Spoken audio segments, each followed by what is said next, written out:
Guys இன்றைக்கி நம்ம Christina ஹா அப்படிங்கிறவங்களை பற்றி தான் பார்க்க போகிறோம். 1975 வியட்நாம் வார் முடியவும் இவங்களோட பேரண்ட்ஸ் வந்து அமெரிக்காவுக்கு ஷிஃப்ட் ஆகிறாங்க. ஹாக்கு 14 வயசு இருக்கிறப்ப அவங்க அம்மாவுக்கு வந்து பார்த்திங்கன்னா லங் கேன்சர்னால இறந்துடுறாங்க. கடவுள் இதோட அவங்கள நிறுத்தாமல் 2004 ஆப்டிமாயிலிஸ்டிக் அட்டாக்குன்னு சொல்லி அவங்களோட ஸ்பைனல் கார்டில் ஒரு அட்டாக் ஆகுது. இதனால அவங்களோட கண் பார்வை பார்த்திங்கன்னா கொஞ்சம் கொஞ்சமாக இழந்துக்கிட்டே வராங்க. 2007 கம்ப்ளீட்டாகவே அவங்க பிளைண்ட் ஆகிடுறாங்க.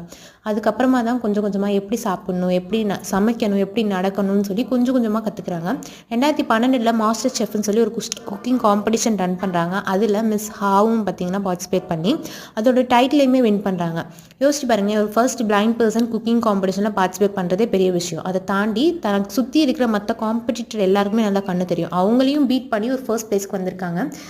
குறைய அவங்க பெருசாக நினைக்காததால் இப்போ அவங்க ஒரு 2 ரெஸ்டாரண்ட்டோட ஓனராகவும் ஒரு புக் எழுதியிருக்காங்க. அதை தாண்டி ஒரு டிவிக்கு ஹோஸ்ட்டாக வந்து ஒர்க் பண்ணிட்டு இருக்காங்க. ஸோ இவங்கள பற்றி என்ன நினைக்கிறீங்கன்னு மறக்காமல் கமெண்ட்